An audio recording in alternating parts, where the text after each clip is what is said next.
Videotuotanto ja mediapalvelut. jpvpalvelut.fi.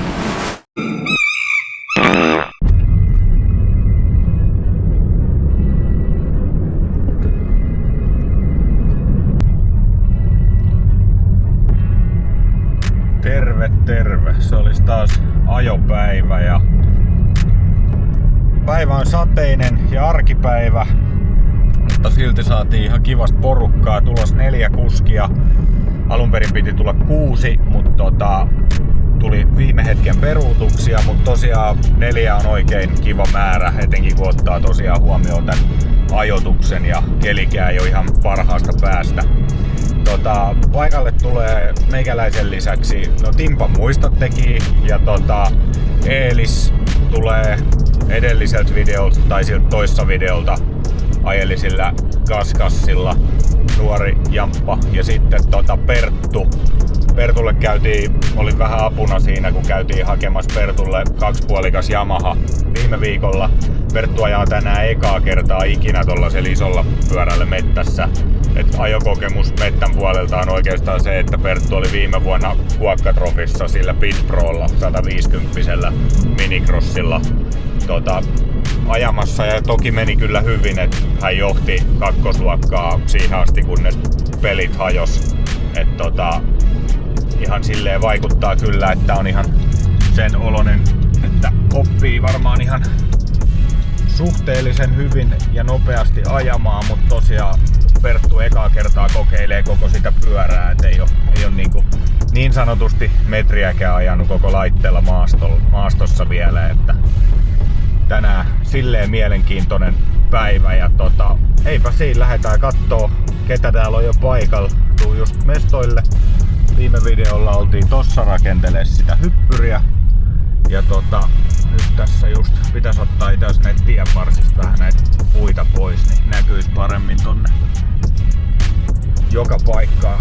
On täällä näköjään jo paikalla porukka, niin lähdetään kokeilemaan.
Kaaduit?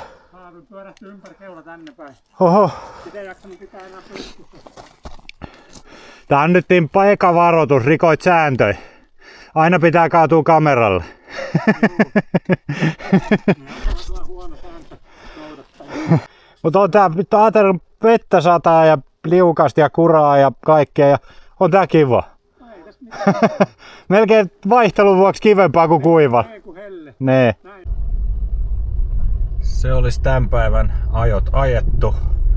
Märkää oli, mutta taas tuli muistettua se, että tää laji on melkeinpä niin kuin jopa hauskempaa tällaisella kurakelillä. Että todella haastavia kantoja ja kiviä ja kalliot on tosi vaikeet, mutta sitten taas toi hiekka oli ihan unelmakunnossa tällaisella märällä. Että oli kyllä tosi hauskaa, oli hyvä porukka ja kiitokset vaan kaikille, ketkä tulitte ajaa ja erityiskiitos vielä Hongistolle, kuka ajeli tänne vielä taas kuvaamaan kopterilla sateestakin huolimatta, että aina siinä riskeeraa sit niiden laitteiden kestävyydenkin, kun märällä aletaan ajelee, mutta erittäin hyvä reissu takana ja nyt nokka kotia kohti ja pesemistä riittää niin ajovarusteissa kuin pyörässäkin. Otetaan tää ajoura varovasti tosta, niin vähän on joku ruovittanut siinä, mut joo.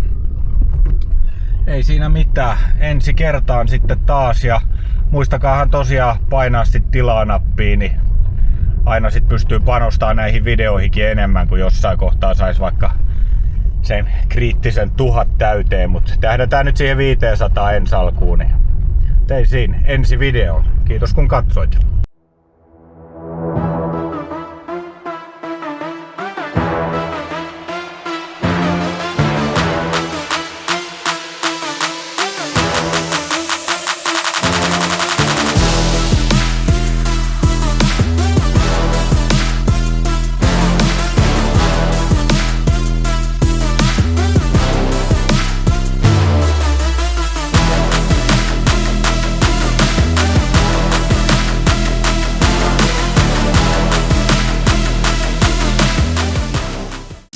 Videotuotanto ja mediapalvelut. jpvpalvelut.fi